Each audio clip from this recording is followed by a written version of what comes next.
Hello everyone, my name is Star, and today I will be doing my second ever true crime video.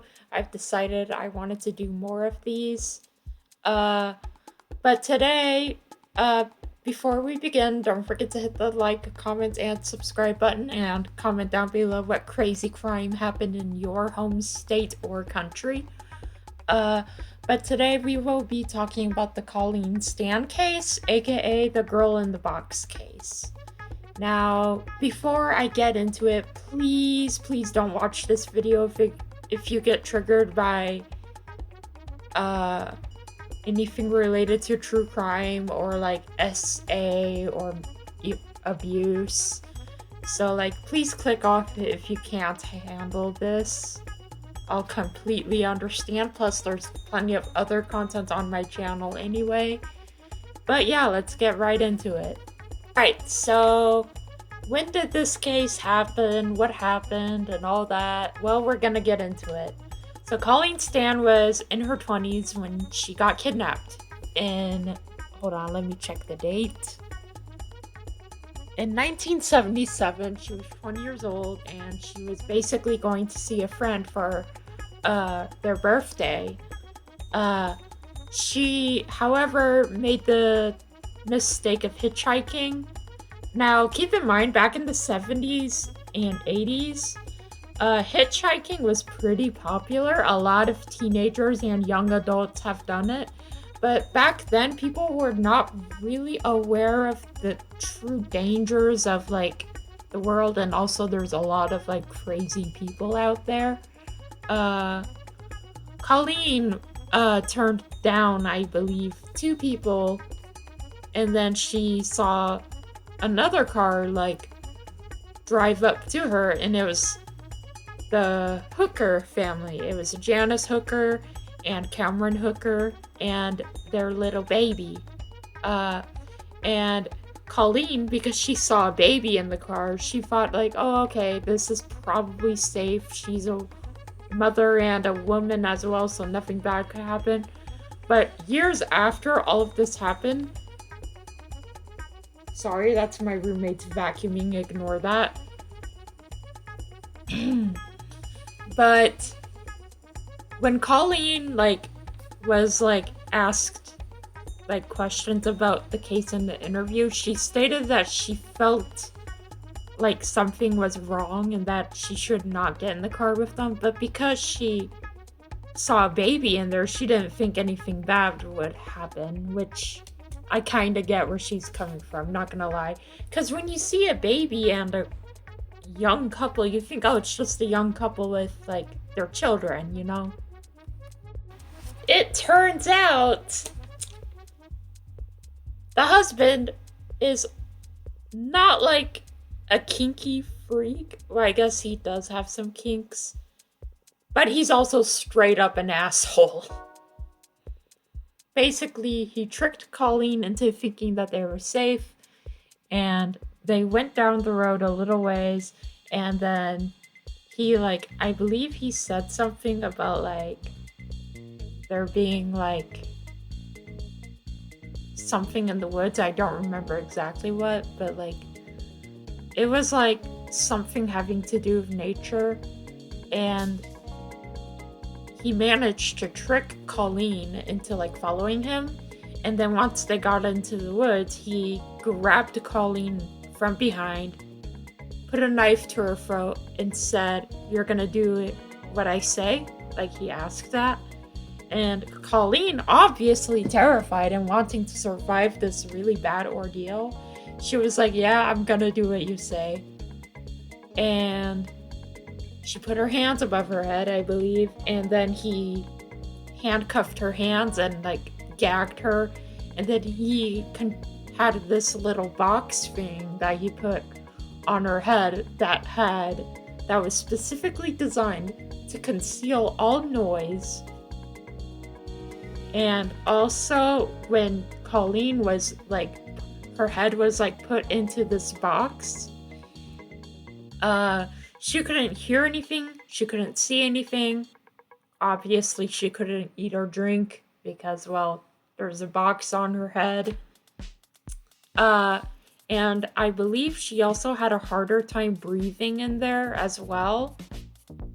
Uh, and What Colleen did not know in that moment is that she was going to be basically tortured and SA'd for 7 years.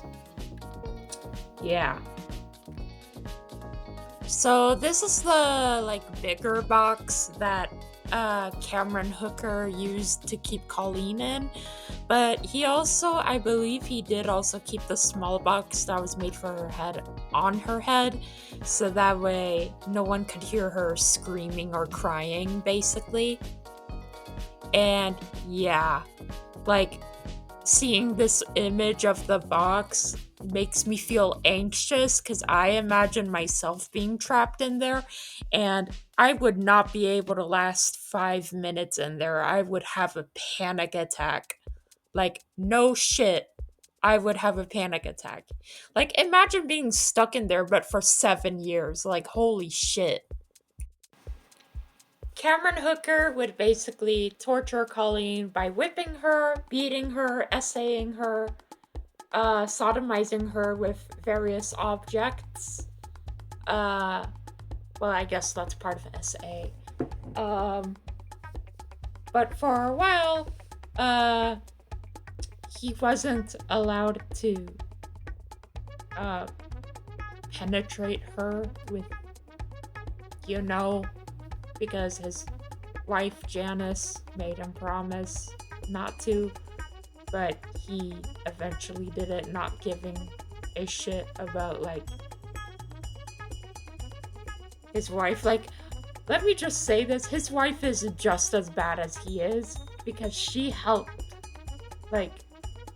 lure Colleen into this horrible situation.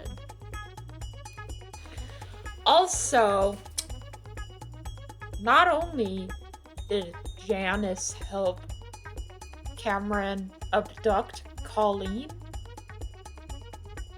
she also helped him manipulate her. Basically, Cameron convinced Colleen to sign a contract and convinced her that he was part of a sex trafficking company that was very, very powerful. And he convinced her of so many things that were not true. He told her how, if she tried to escape, the company would, go after her family and kill her family or torture her family. He convinced her that the company's always watching. And he also convinced her that his wife, Janice, used to be a slave for the company. And that's why she had to get operations on her legs, because Cameron stated that the company basically twisted up her legs really bad. So, also, in this case, Janice, when she went to the police, she was granted immunity in exchange for information about Colleen and also another girl who disappeared and was kidnapped by Cameron. And apparently Cameron killed his first victim. But luckily Cameron was sentenced to 105 years in prison for his crimes. Also, Cameron was so good at manipulating Colleen that after a while, Colleen gave up hope on ever having freedom. She gave up hope in escaping, and she was dehumanized and tortured so much to where she forgot her own birthday. Yeah, that's bad. And she also she almost never went outside. She was almost always in the box. And the few times that she was let outside was to work. Oh yeah, and a additional thing I forgot to mention that Cameron did to Colleen was he pierced her like vagina so that way he could have ownership over her body, which, like, dude, what the fuck, first of all, and second of all, what the fuck, and third of all, what the fuck. Oh yeah, and this is the box thing that went on her head that I was talking about. Being trapped in one box is already bad enough, but imagine having this thing on your head for 7 years. Hell the fuck no. And 7 years later, into this really horrible and traumatic ordeal, Janice actually has a few functioning brain cells, apparently, because she leaves her husband, takes their 2 kids, and then she helps Colleen escape. And for a while, they remained in contact. And it turns out Colleen also developed Stockholm Syndrome, which is when you develop some kind of friendly or romantic relationship with your captor. And there were several instances where Colleen could have escaped, but she didn't because she was so manipulated by Cameron that her perception of the world was like totally flipped upside down. But also, when Colleen escaped, she learned the truth of everything that happened. Turns out there was no company, and yeah, for a very long time, Colleen was convinced the company was real, but then she started learning the truth, and now, as of currently, I believe Colleen still talks about her ordeal, not for fame, but to prevent this from ever happening to another person ever again. But that's it for today's video. My name is Star. Comment down below what you guys think about this case. And I hope I did a good job covering it, and I'll see you guys the next time. Bye!